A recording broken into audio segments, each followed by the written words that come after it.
So, welcome to the Light Book series.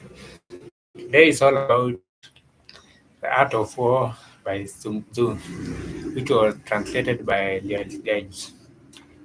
So, this book now, Sun Tzu, first of all, Sun Tzu was a Chinese war strategist who lived in the 6th century.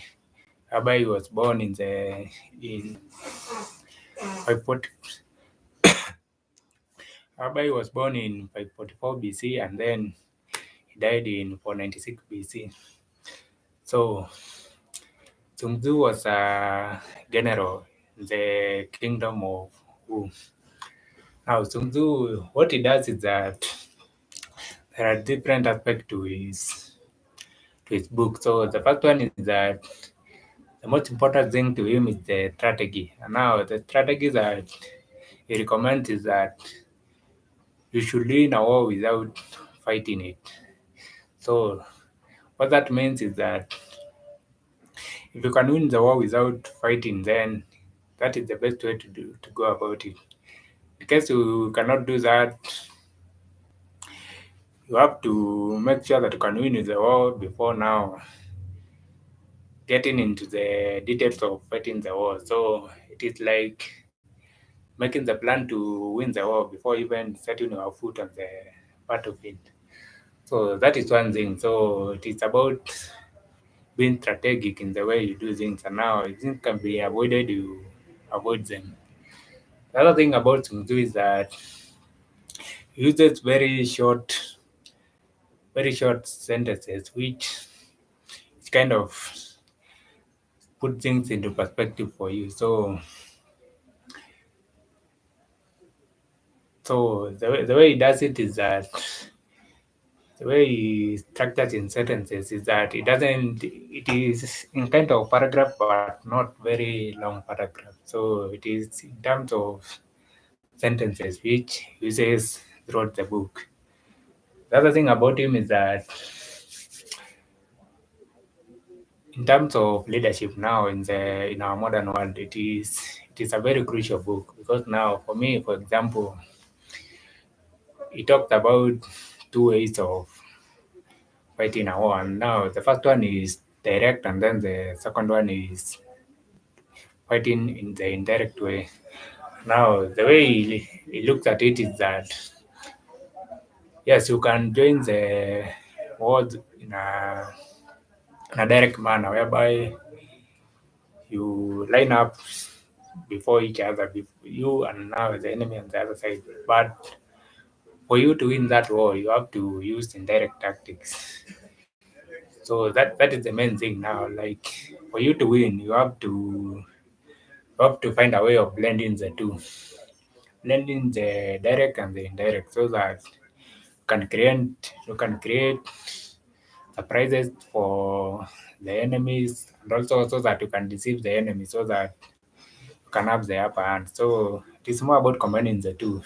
Now, for me, I find it very crucial is that as a leader now, there are moments where there are situations whereby you have to go direct, and then there are situations whereby the best way to go out about it is being direct about it. So, for example, there's this issue about maybe you are giving someone feedback. So when you're giving someone feedback now,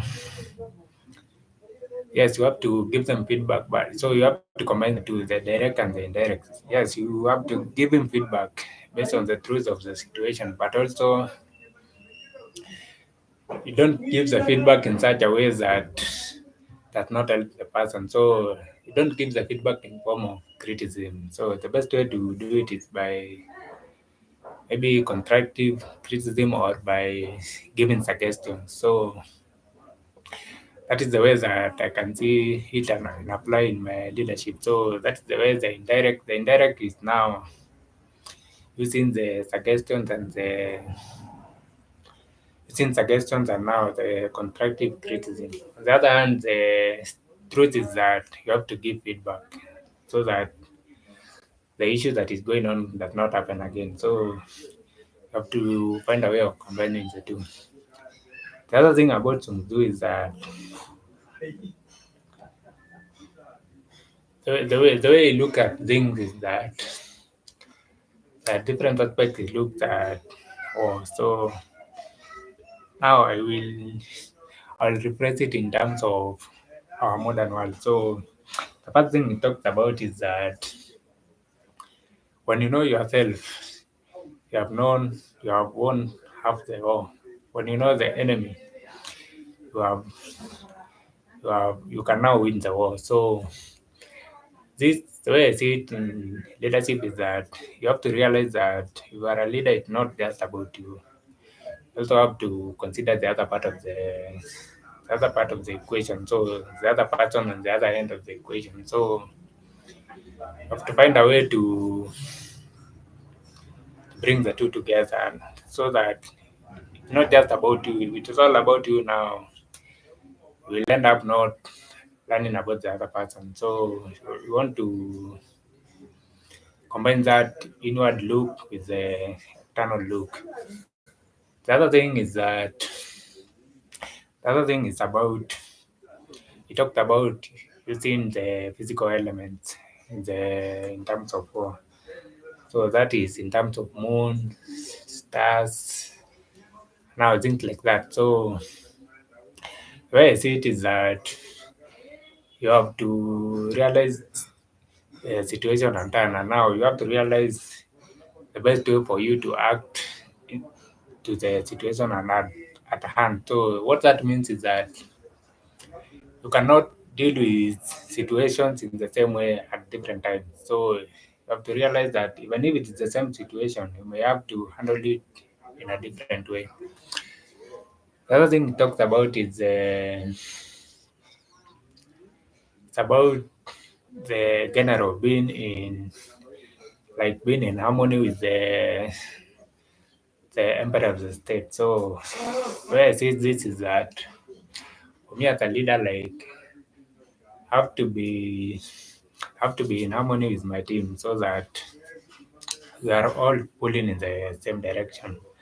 And then the final thing that I wanted to mention about Sun Tzu is that about his book is that when you look at it now, yes, it was written in the 6th century BC, but majority of the stuff he writes about, like in terms of strategy, in terms of your conduct as a leader, in terms of how to treat those around you and the other person that you are competing with. So the way you look at it is that